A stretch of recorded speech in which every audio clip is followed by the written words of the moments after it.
Buenos días, jóvenes, un gusto saludarlos, esperando en Dios que todos estén bien.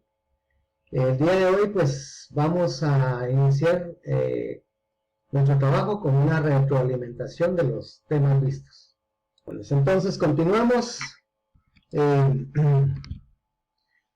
primer tema, un trabajito que usted hizo, eran los presidentes de Guatemala antes de la revolución. Para esto pues tendríamos que principiar por el primer presidente de Guatemala. Aquí en la presentación pues yo les pongo ahí la imagen de ellos, pero sabemos que la Federación Centroamericana terminó en el año de 1839. En el año de 1839 termina la Federación.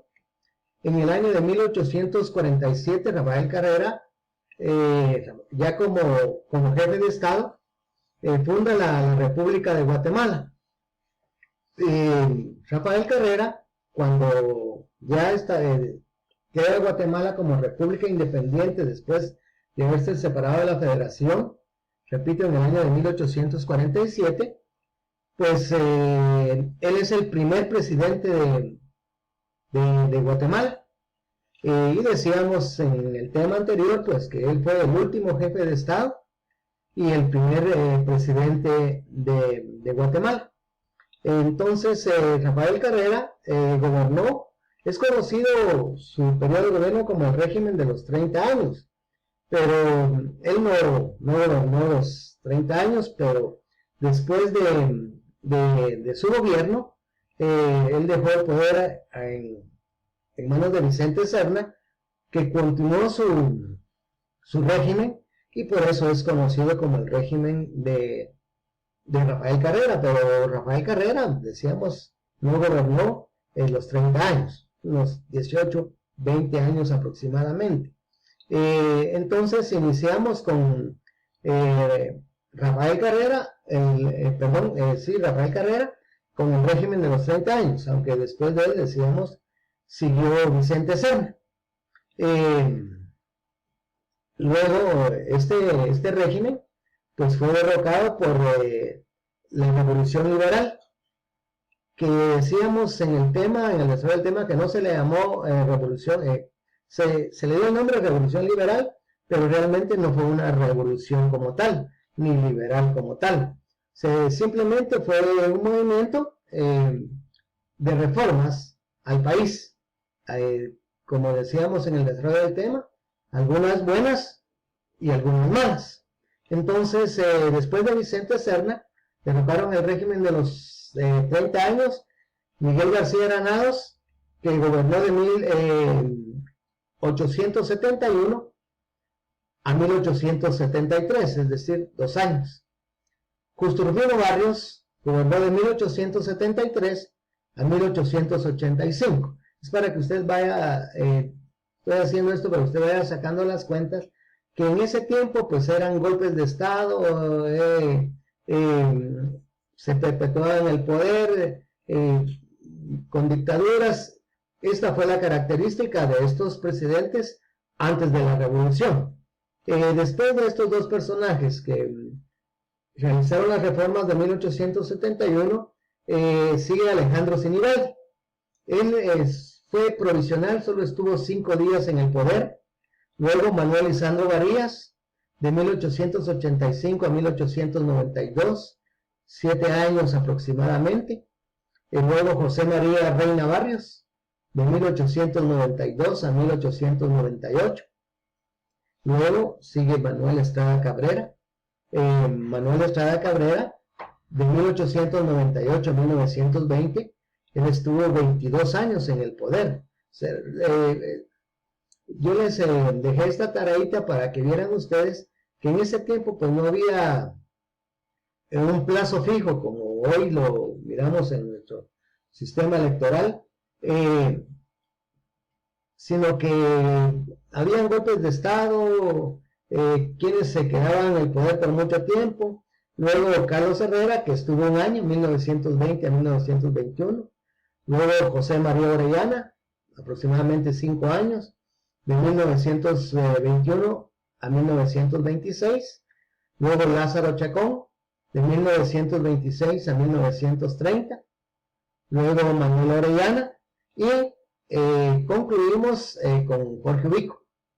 Jorge Ubico Castañeda, que llega al poder en 1931 y que establece el régimen de los 14 años. El gobierno de Ubico, pues es criticado mucho, pero por algunos señores de edad, pues es aceptado en su forma de gobernar. Por lo tanto, pasamos al segundo tema, que es la Revolución de 1944. En la Revolución de 1944, pues se eliminó aquella dictadura de Jorge Ubico de los 14 años.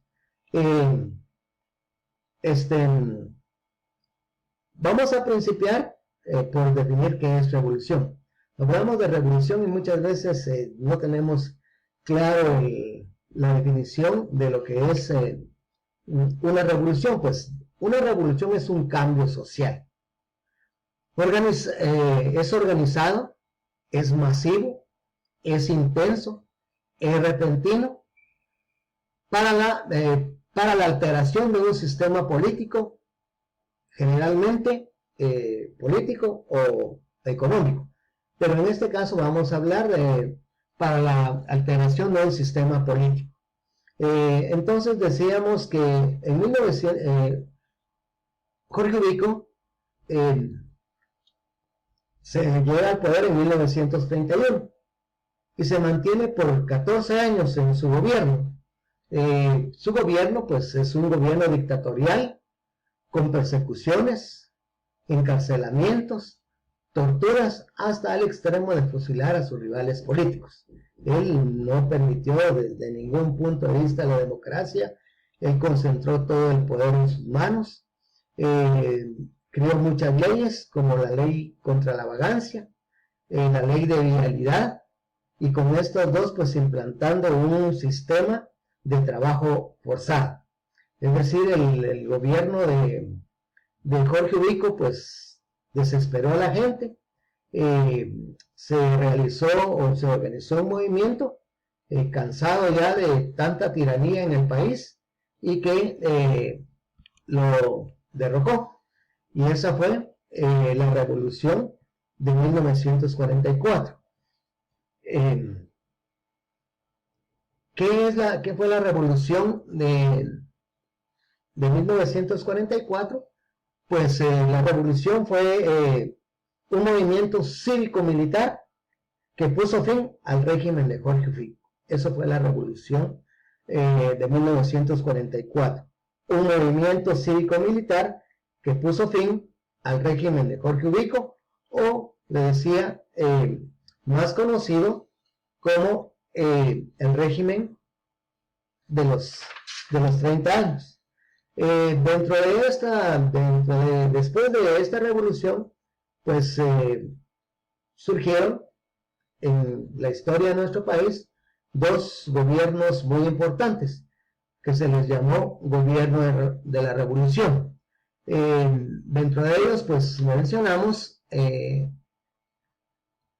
a Juan José Arevalo Bermejo y a Jacobo Arbenz. Ellos estuvieron en el poder, decíamos, durante esos 30 años, perdón, en 10 años, estos gobiernos revolucionarios, pero vamos a resaltar, como lo hicimos en el tema anterior, algo de estos personajes, dos gobiernos revolucionarios. Primero, Juan José Arevalo.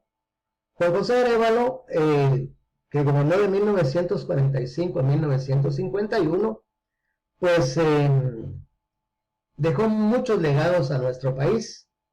Hizo muchos cambios, muchas construcciones, muchos aspectos positivos para nuestro país. Uno de ellos fue la autonomía de los poderes del Estado. Recuerden que los gobiernos anteriores pues era una concentración del poder en el gobierno. Pone en vigor el Código de Trabajo, que es uno de los logros muy importantes para la ciudadanía. La construcción de las escuelas de tipo federación, sabemos que él era un pedagogo. El magisterio logra la ley de escalafón. Surge el ICS, es otro logro del pueblo. Y la creación de la vía olímpica, para mencionar algunos legados. Luego pues nos vamos a concentrar más en Jacobo Arbenz. Su gobierno fue diagramado en puntos básicos y nacionalistas, pues lo que buscaba Juan José Arevalo era la transformación de las estructuras presentes durante la historia de Guatemala. Repito, lo que él buscaba era la transformación de las estructuras presentes durante toda la historia de Guatemala. Y solo voy a mencionar algunas reformas. La ley de reforma agraria, usted ya sabe qué es, pero era dotar de tierras a los campesinos, que es el que cultiva la tierra pero no las poseía porque le habían sido quitadas esas tierras. Construyó la carretera al Atlántico, construyó la hidroeléctrica Jurumarinalá, construyó el puerto Santo Tomás de Castilla. Si se recuerda, esto lo hizo simplemente, construyó estos para evitar que el monopolio que mantenía Estados Unidos, las empresas de Estados Unidos en Guatemala, es decir, él no peleó, simplemente buscó mejoras para la ciudad. Por ejemplo, la ley de reforma agraria era para dotar de tierras al campesinado. La carretera al Atlántico solo existía el servicio del ferrocarril. Él construyó la carretera para que el transporte fuera más fluido. La hidroeléctrica Jurumarinalá, pues para bajar los precios del costo de la energía eléctrica. El puerto Santo Tomás de Castilla, para que también las personas no solo pudieran exportar sus productos en Puerto Barrios, sino también en el puerto Santo Tomás de Castilla. Les repito, todo esto lo hizo este presidente para eliminar los monopolios extranjeros avalados por antecesores gobiernos. O sea, los gobiernos antecesores habían permitido esto, la intromisión de Estados Unidos y la construcción de estos monopolios. Su lucha pues fue abierta contra los grandes intereses norteamericanos integrados, ya sabemos, por la United Fruit Company y por la IRCA, que era la de los ferrocarriles. Esto era su intención, pues la lucha abierta contra los grandes intereses norteamericanos, repito, los cuales estaban integrados en su mayoría por la United Fruit Company y el IRCA. Por todo esto, Arbenz fue derrocado debido a que sus reformas fueron rechazadas por los sectores conservadores de la sociedad guatemalteca, así como por el gobierno de Estados Unidos. Este fue el motivo principal